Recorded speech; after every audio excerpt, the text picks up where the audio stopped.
I think everything should just be fair, equal, and they should don't be picky choosy on what situation you want to handle. It's hard to but that's pretty much it. Gotcha. All right.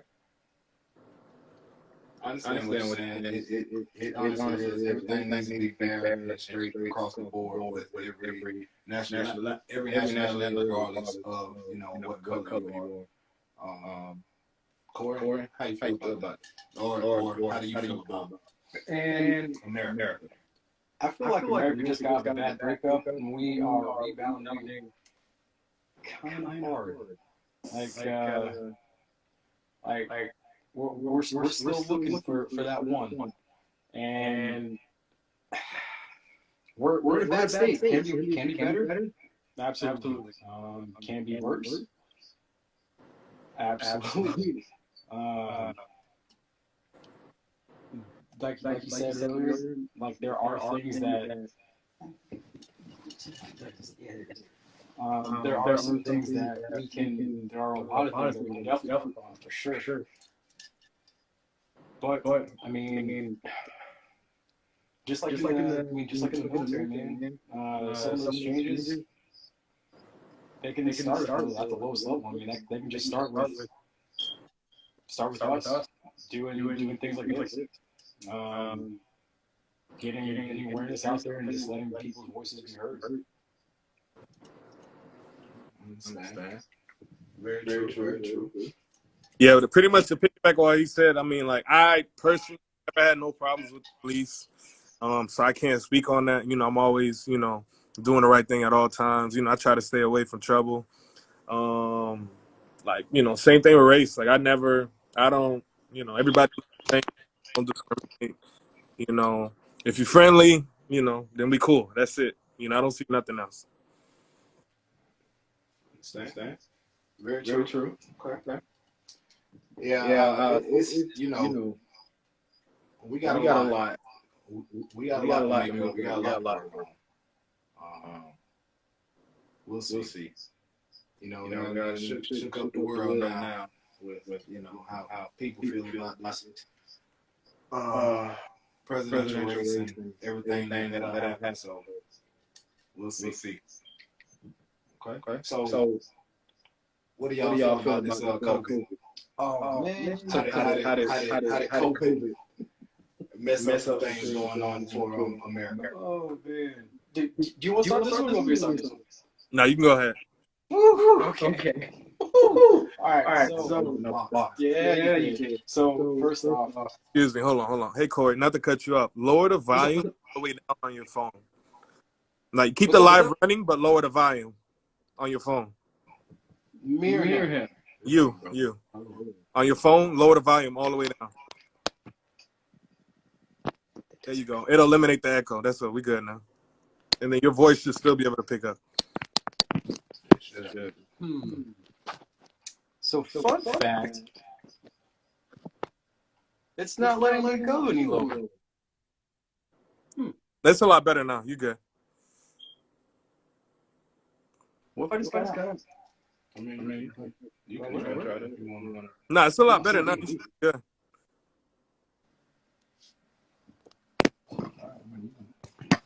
Man, Man, you can you try can it. try it. Better. Do you Like, do you do still you hear still hear echo? echo?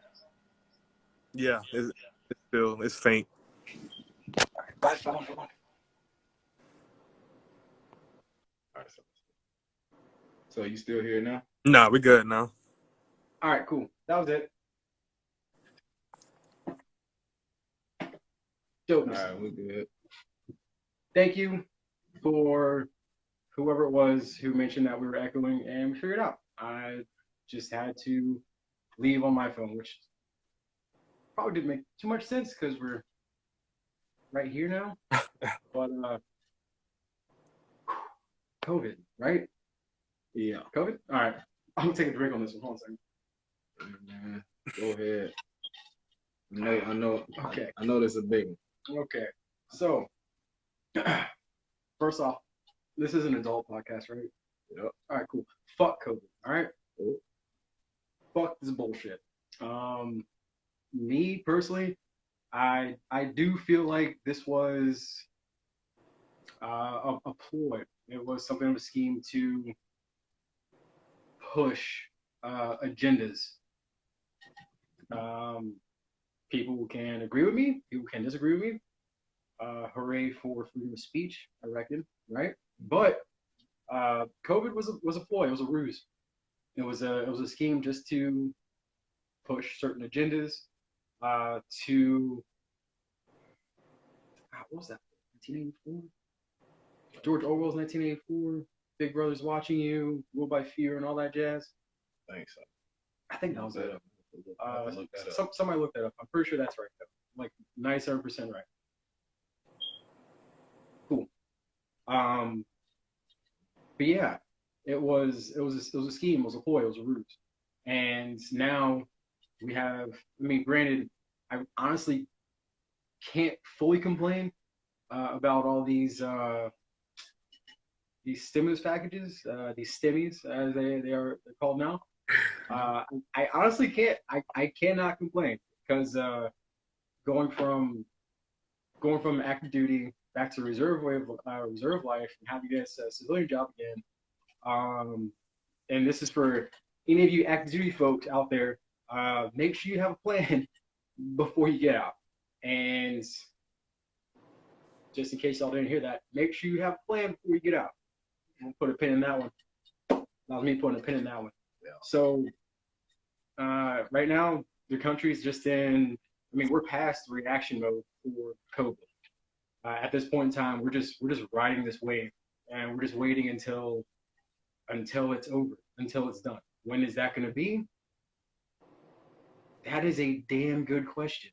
Ain't no telling. No, there isn't, and it sucks to say, but it's the state of affairs that we're currently in. It's the state of the country and the state of America that we're currently in. Some people, I mean, it's even some conspiracy theorists, even to maybe kind of get a little extreme, but they would say that going back to George Orwell's 1984, that this is the government's way of just being able to tighten that control, tighten that grip on its American populace, as bad and shitty, as paranoid as that sounds. But again, that's the current state that we're in. And again, we're just riding that wave until it's done. But if you think about it, how many other crazy random viruses and flus and whatnot came about at very convenient times? What was there? Zika, H1N1, polio? Was it at some point in time? Randomly, polio tried to make a comeback. Like, polio strikes back for some strange reason. Star Wars reference, whatever. Yeah. And all of those, for the most part, we took care of it, and it faded away. True. This whole COVID-19, or the Rona, as I like to call it, because I don't respect it enough to actually call it its full name or whatever, nomenclature. That Rona. Rona, it's still here, and the country has been thrown into, for lack of a better word, chaos, and it's been given way to like a huge dose of fear. Now that we've pumped up enough death numbers, like the death toll for the Rona is astronomically high. If I'm not mistaken, like the total death toll around the globe is higher than the last 3 major wars that we've been in. I mean, somebody can run those numbers for me if you want, but I'm pretty sure if you check CNN or Fox, you'll see somewhere in the, I think like millions or billions have died from Rona. Double tap those numbers on the last major conflict we had over in Afghanistan, the last major conflict we had in Iraq. Pretty sure the Rona numbers are going to dwarf that of, a war. Just saying. But that's my take on it. I think it's bullshit. I honestly hate what it has done to our society, and I feel like we are really being controlled with fear. I agree. I agree to a certain extent. I believe it at first or even now. I think it did kind of get blown a little bit bigger than what it should have been, a little out of proportion or whatever. And then what a year later, now we have a vaccine that's getting pushed out, so everybody can take it, and then you're supposed to be somewhat 95% immune to the disease or the sickness or whatever. And then there was this case that I heard about last week that a guy, he took both shots, and then I guess he was in the 5% because he took both shots, and 2 weeks later he caught corona for the second time.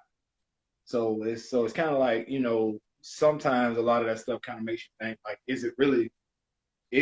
does the vaccine really work, and all of these things that they're trying to do to like bring it in, does all of this stuff really work? But again, they did say that the vaccine is what, 95%, and there's still that 5% that you can still catch the room. So hit them. So I guess it's more hit or miss. Yeah. I'll say that.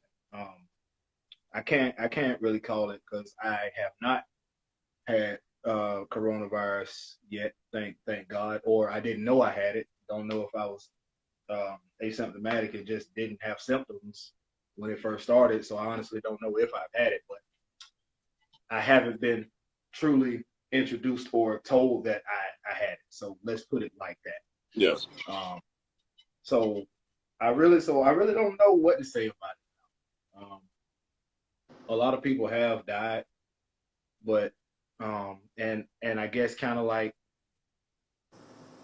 with everything else in America kind of like starts to downplay things after it's been out for so long, because now you don't even really hear people saying that they're scared. Now you see so many people out walking with no mask and all of that. So it's kind of like people start getting immune to what's really going on, and then they just stop caring about it. I think that's what America does a lot.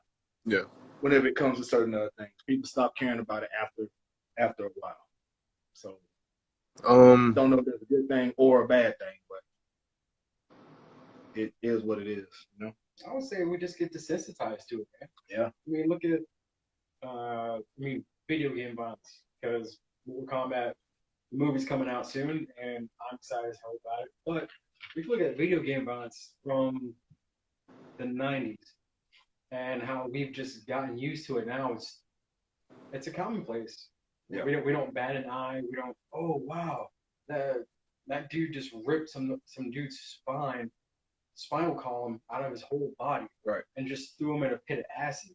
Like, right. Oh no, that's a thing. Like, oh, okay, that's cool. That's just Sub-Zero's fatality. What are his other 3 fatalities? Because I want to see it. Right. I mean, I use that as like an analogy just to say, I mean, just like this, just like what you said.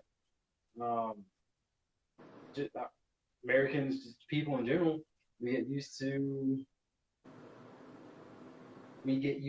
I guess, for lack of a better word, the culture. We get used to society. Like, oh, hey, this is the norm now, and we just get, for lack of a better word, desensitized. Same right. thing for whenever we go overseas, and that first time we get mortared or the first time we get shot at, it's like, oh shit. Yeah.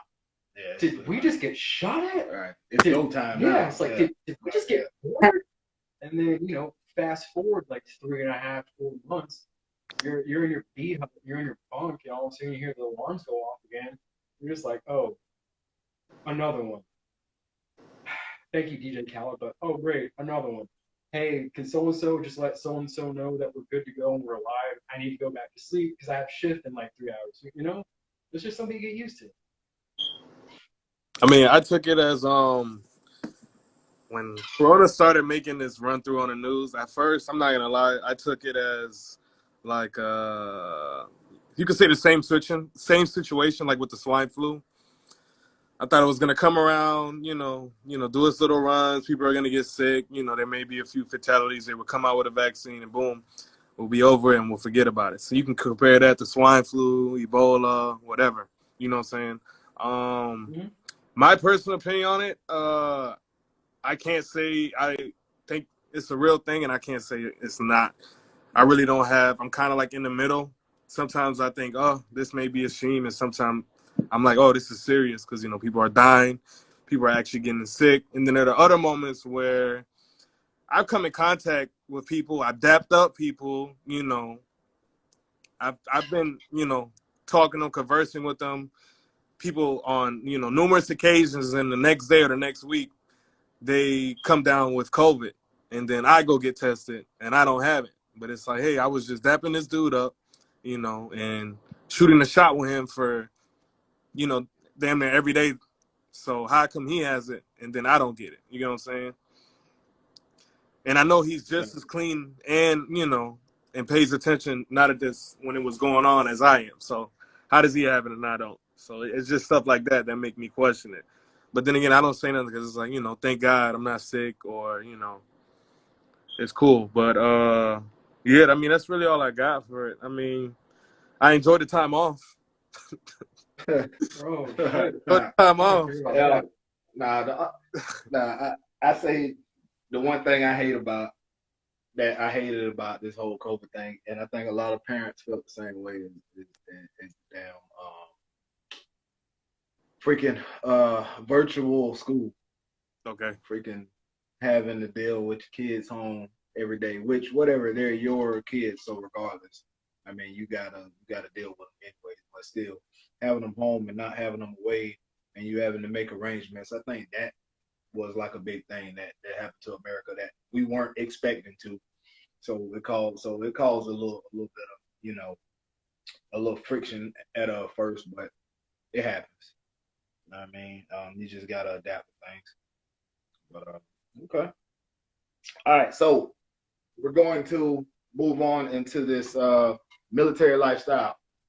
Okay. Go talk a little bit about your likes, your dislikes, things dealing with your current job in on the military, or jobs that you had. Like, give me some of your likes and some of your dislikes. So I tell you, starting off, at first, whenever I first joined, I'm still currently, but I'm a 88 Mike, which is a motor transport operator. So I drove trucks. I drove trucks overseas, did all of that, whatever. And then in 2016, I joined the drill sergeant unit, and then I became a drill sergeant at the end of 2017. So I've been a drill sergeant since like 2017. And I guess the biggest thing that I take away from it, or the biggest thing that I've hated over the years, was just the time. Because you miss so much. Like, you miss a lot of time with your family. You got vacations, you got different things going on, birthdays, holidays, freaking trips that you want to take.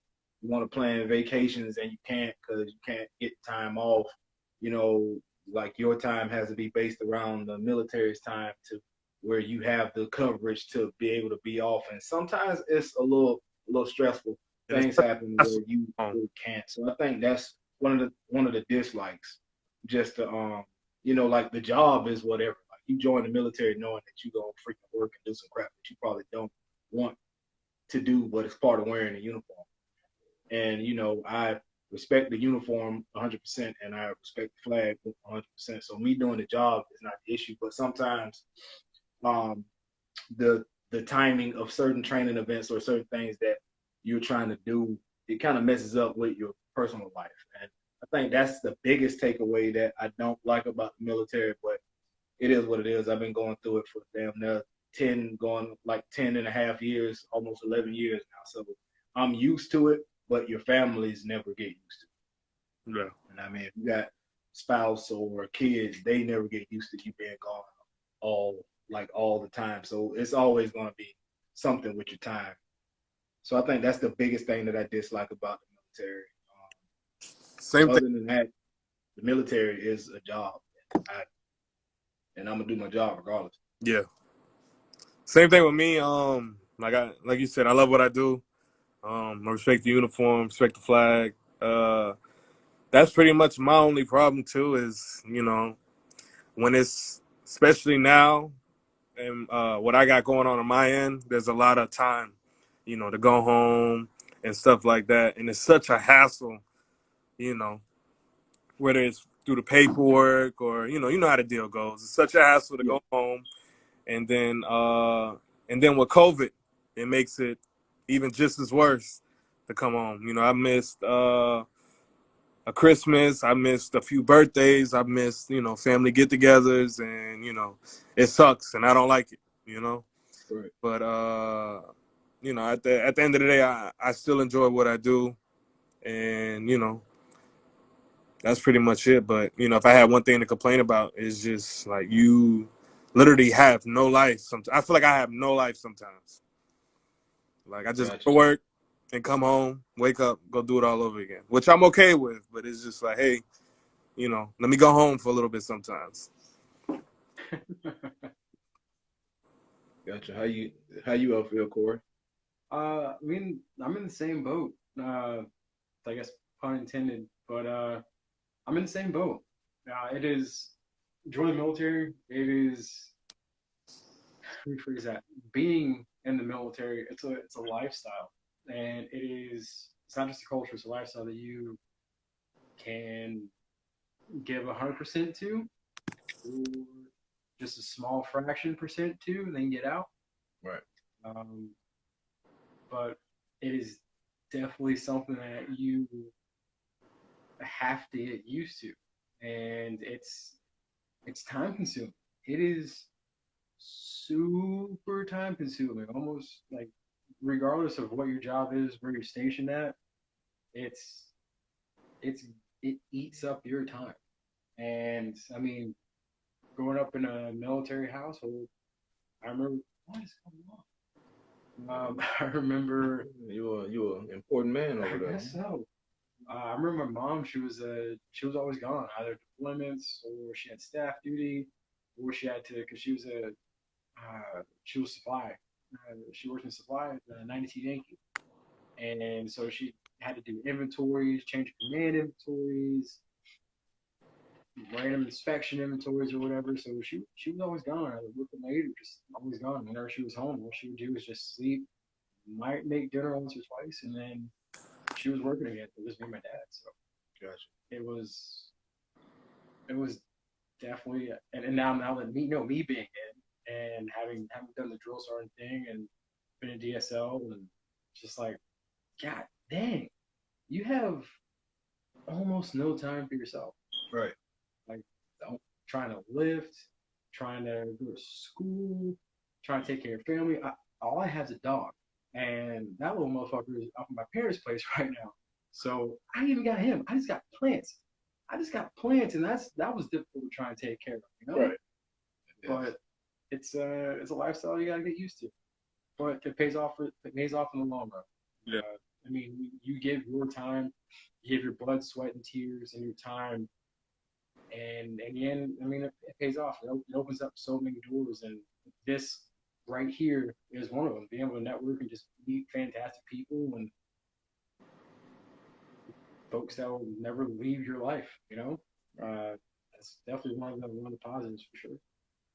Gotcha. Gotcha. Yeah. All right. So let's step into the realm of mental health. All right.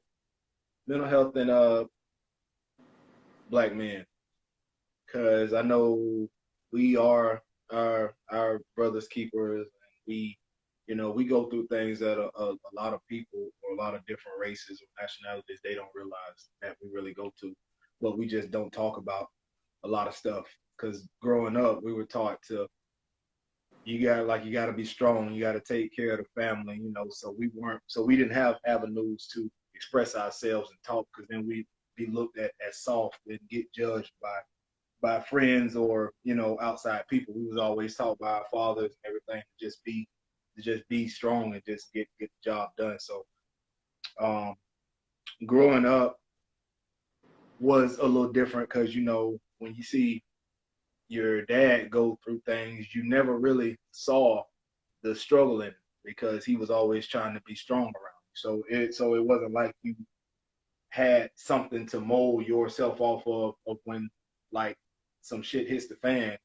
what am I gonna do in this situation? Like I honestly never saw the side that I had to see my dad really, really struggle like a lot because he just never done it in front of me. Whatever issues that him and mom had or whatever, it was always behind closed doors. I never knew, so I never saw that side. So growing up with, so I always thought that I was supposed to be strong and don't express myself to people and all of that. And then I got older and I had shit to talk about, and I didn't know who to talk to because I didn't know who I could trust because I didn't know that there was people who would actually listen because it was always different. I didn't know, so to this day I still keep some stuff bottled up, and it sucks, and I'm not doing it on purpose, but that's just what I know, and I just know to go to work, pay the bills, take care of the household, take care of the kids, and make sure everybody's straight. That's what I know, and I'm always gonna do that. And I just never really had the person to sit me down and be like, hey, you need to go talk to this person. You need to think about this. You need to do that. It was always hey, you need to get this done and square this away so none of this here happens. It was never hey, you need to take some time to yourself and go vent or go talk to somebody and get some stuff off your chest. It took other people, as I got older to really, really um, tell me that hey, there's different avenues to like that you could fix yourself. You know, um, and I think one of my biggest avenues was music. I love music. I listen to music, or I go to the gym. Those are my avenues to get some stress off and just relax. But talking to people is also a good thing, and you have to be able to open up to do that. If you don't know how to open up to anybody, then you won't ever talk to anybody because you're always gonna feel like nobody wants to hear your issues, so nobody wants to hear your problems because they have problems too. But at the same time, it is people that genuinely care about you. But I guess, you got to find out who those people are, and sometimes it's complicated because if you're a person that's always bottled up, you'll never know who's trying to be around you because you'll never let them be around you. So that's what I take from it, and that's how I feel about it. If you don't let people, if you don't give a person a chance to be around you, to talk to you, then you'll never know if that person actually genuinely cares. Most definitely. So, how y'all feel about that? I mean, it's the same thing. I'm big on mental health. Uh, I try to make sure all my buddies are squared away. It's always easy to just be like, hey, you doing all right? It's that easy. You know. In regards to myself, same thing like you. If it's serious and it's something I need to get off my chest, I'll speak on it. But I've been so used to bottling everything up and, all my personal problems and stuff like that. I just keep quiet about it, and just try to deal with it on my own. And normally, it's been going good. Normally that stress will just go away over time. But same thing, I listen to music. That's one of my own sources. A lot of music. Right. If there's somebody I can vent to, I do that a lot. I got a lot of people who, I'd be like, hey, this is what's going on. How do I fix it? You know what I'm saying? Or this is bothering me.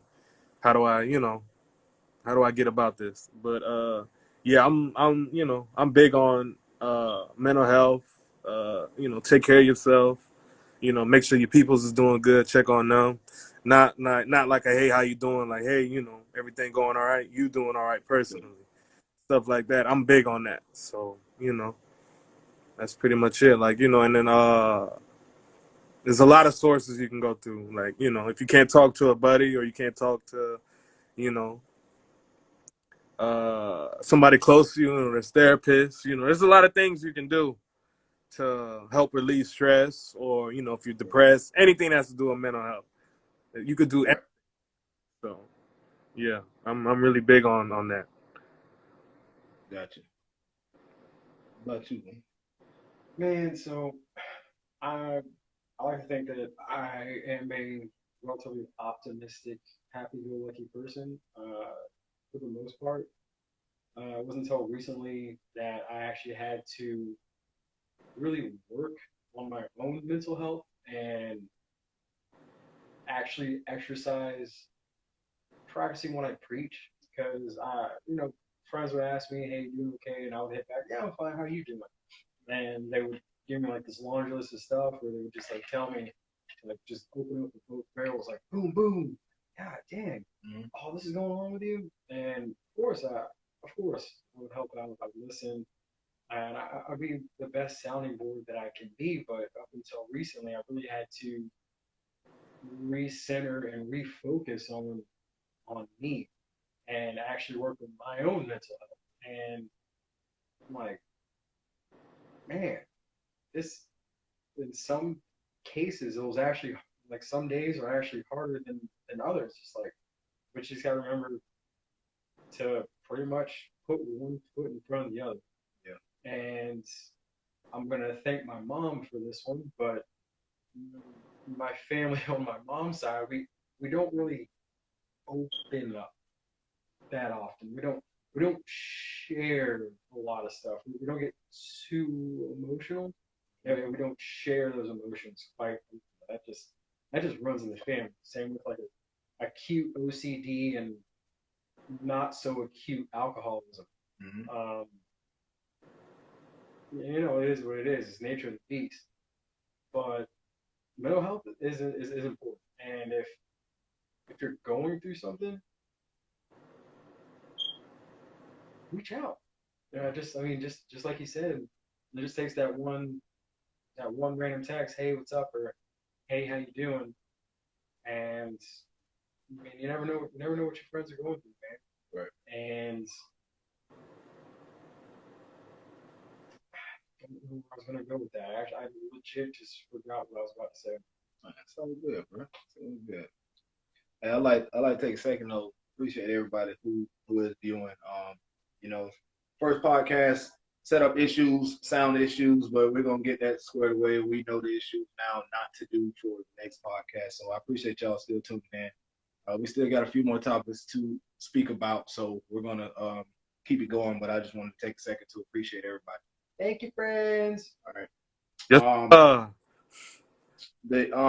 You the best. All right. So now we're gonna take a detour. All right. We're gonna detour down to Black America and Black men in relationships and fatherhood and family. Which I know these two that's on here with me, they ain't deal with the fatherhood aspect yet. I have no doubt. So I'll speak on fatherhood a little bit, and then we'll touch on the other topics because whatever. So being a dog dad count? hey, yeah. So my guy over here, he has a dog. So I guess technically you can say he's a dad or whatever. So I'll take it. he's I'll take a that.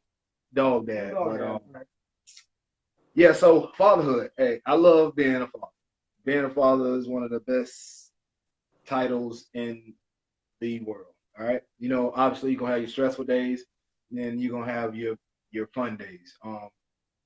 You're gonna have your days where you're teaching and you're trying to get them to understand things from your point of view, but obviously your kids are gonna have their own mind, so you have to be mindful of they're probably not gonna be exactly like you.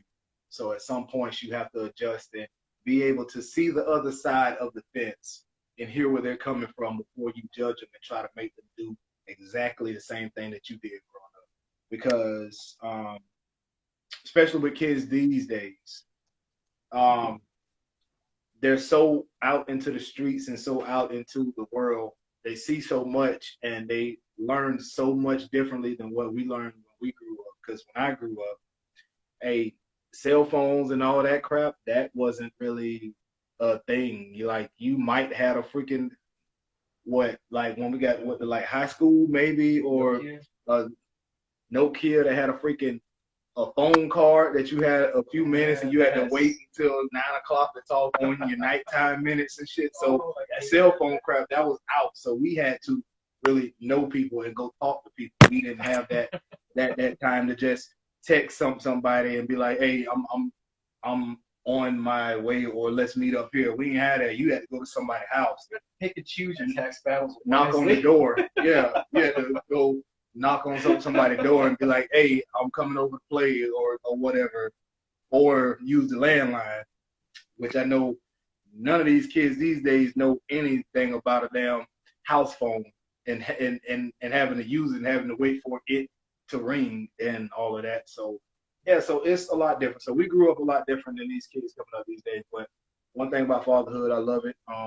I love my kids. I love being in their lives and actually trying to teach them things and show them different things. And yeah, they still piss you off. They still do stuff wrong. But at the end of the day, you're that person to be there and coach them. Because a lot of kids these days, they don't have dads or their dads left. And I vowed in my life when I was younger to never ever be a dad that just left my kid's life, because I feel like what would want to make me leave my kid's life when I brought him on this earth?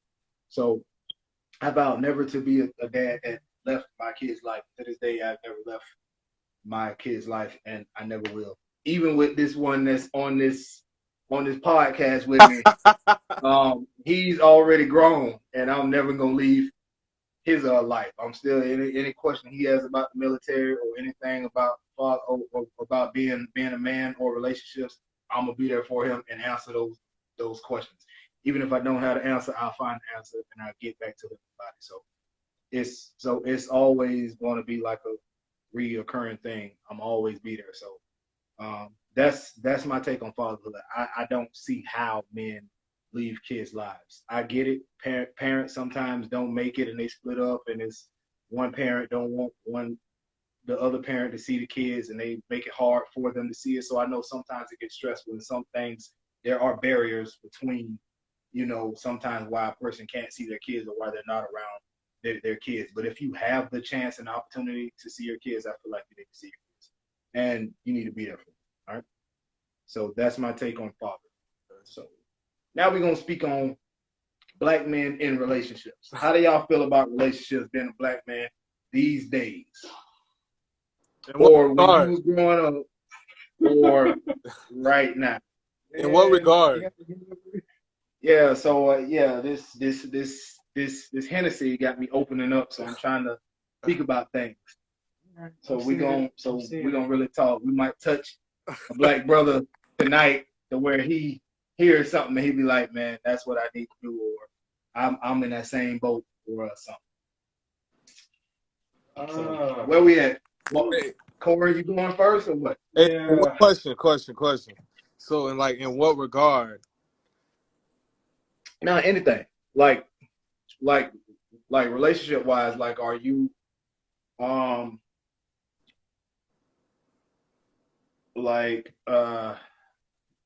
don't know, just like anything you want to talk about. Anything you want to talk about relationships, like is it complicated for a black man in relationships? Do black men make it worse than what it really is with things that we do? Like I think it's still hard.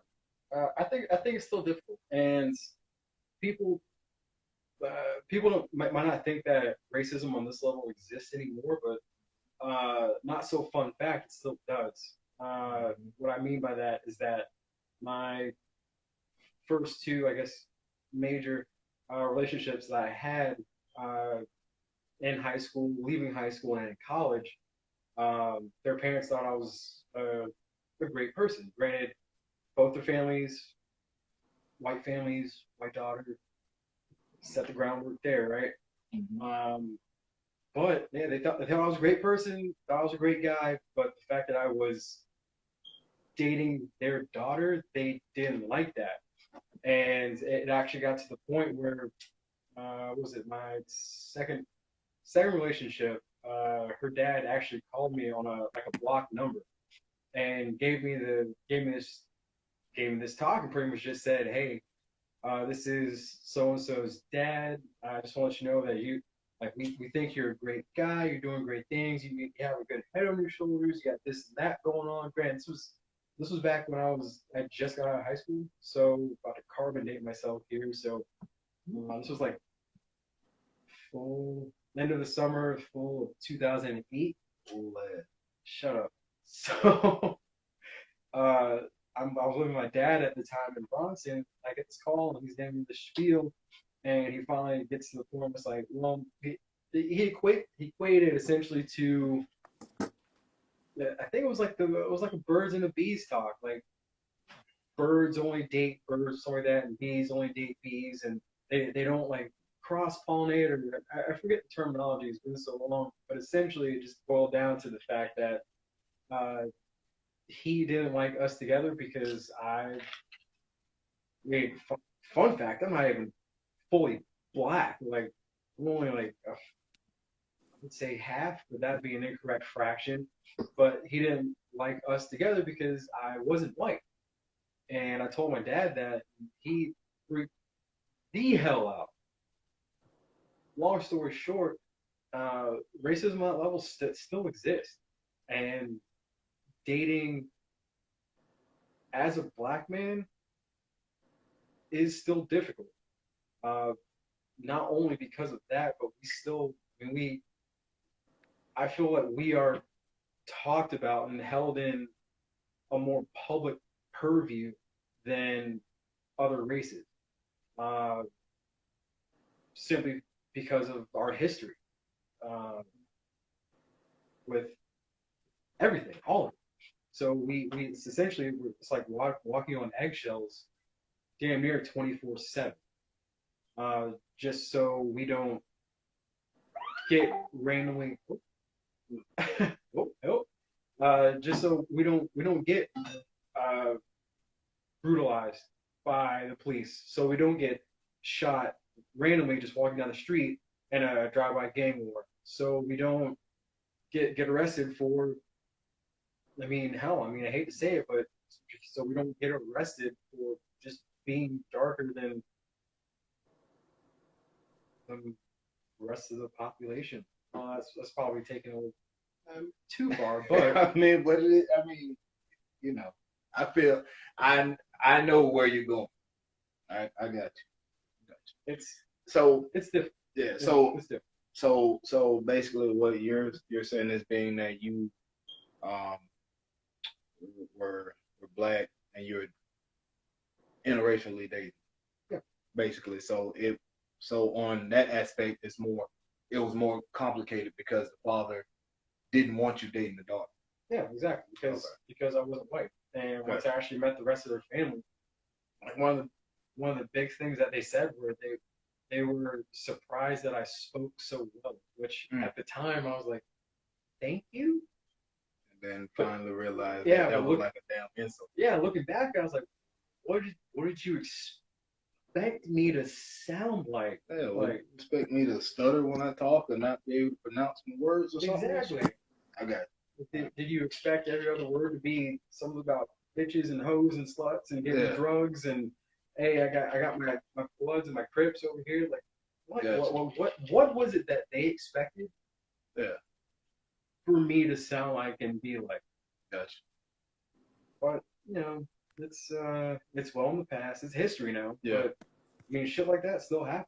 Oh, it still happens. It's still a thing To this day. It's 2021. I can guarantee you, right, somebody's going through this right now. Right. Hey, so I want to take a second. So disclaimer, by in no way or no means or anything are we bashing any other races. We're just speaking on things. I tell you, this is going to be a platform where my minority people can speak, talk about things that they have been through. So by no means are we bashing any other race. We're just speaking on things that we've actually been through and how we dealt with it. So I just want to put that out there, right? Because like I stated at the beginning, we aren't bashing and we aren't name dropping anybody. Did you like it? I did. Hey, you see that, bro? You see how the smoke is going? Neat, ain't it? Yeah. So I done lit my candle, my little Chinese candle that my wife got me, and it kind of like the smoke travels. So he's over here enthused by it. But